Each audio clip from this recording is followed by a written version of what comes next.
Great Scott. Great Scott. Great Scott.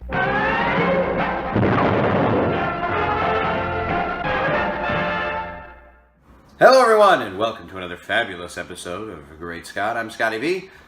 Thanks for watching. Continuing on last week's subject of disappointment, I want to talk a little bit about the reasons why I was personally disappointed. Before I get into spoilerific stuff or actual review of what is there in the movie, I wanted to talk a little bit about what I feel isn't there, and then what I feel is there that maybe shouldn't be there or is forced to be there. Joss Whedon was brought on board near the end of the process of the finishing of Justice League. From what we know, everything was already filmed.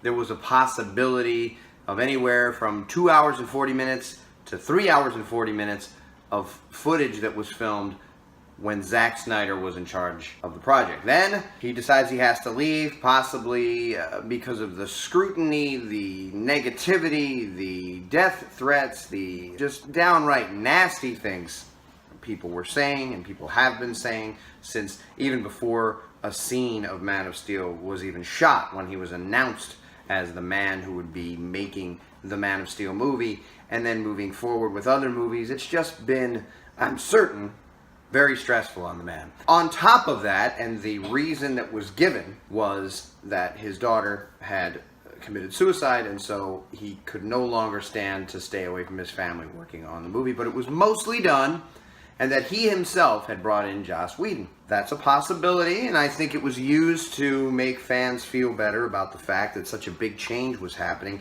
in the last-minute processes of the movie, and that is something to be concerned about, but we all kind of took their word for it, figured he was going to be filming a very limited amount of reshoots, but there was talk of snappy dialogue, and Joss Whedon's thing is snappy dialogue. Comedic dialogue, supposedly interplay between characters that makes them more relatable or people we like better, and apparently none of us liked the characters before, so now we need an infusion of the Whedon campy wit and humor in order to make this movie better. And all of that sounded possible and all of that sounded okay, but it was concerning. Everyone was concerned before we saw the movie because of this crazy amount of change that was supposedly going to happen, although it was going to be a small amount. Now, when you see the movie, and I'm assuming you have seen the movie at this point, but I'm not talking spoilers now, I am going to talk about what everybody was worried about that, in my opinion, came to fruition. It seems to me, by looking at it, and you can tell this by the amount of times Henry Cavill's face is messed up by bad CGI.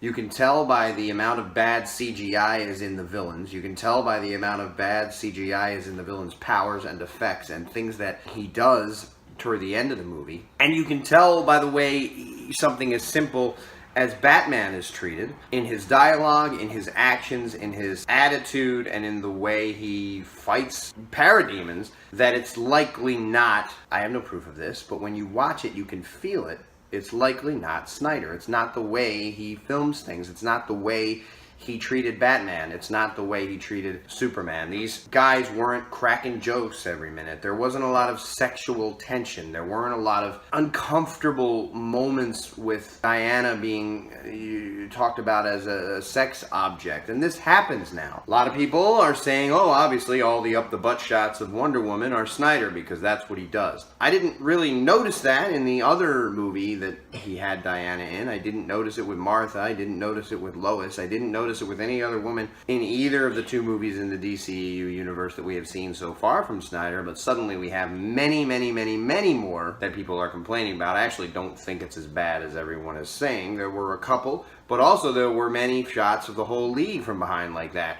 or men from behind like that.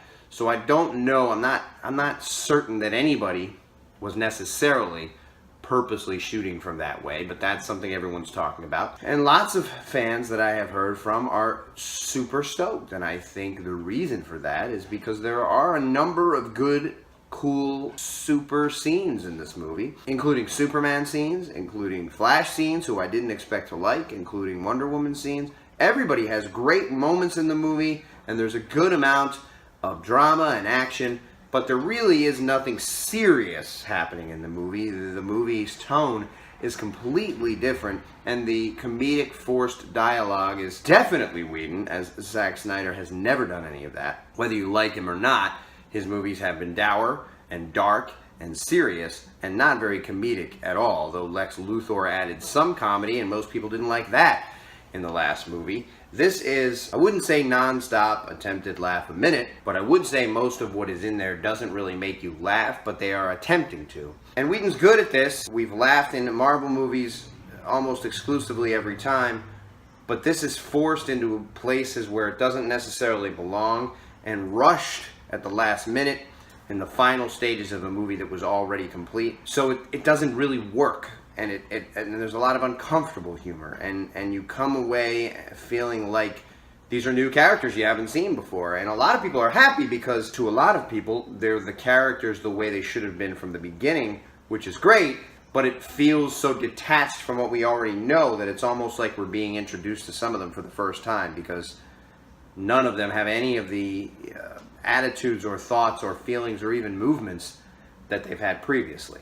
Thanks everybody for watching. We'll continue with a more proper review of actually what happens in the movie next week. And always, look up in the sky.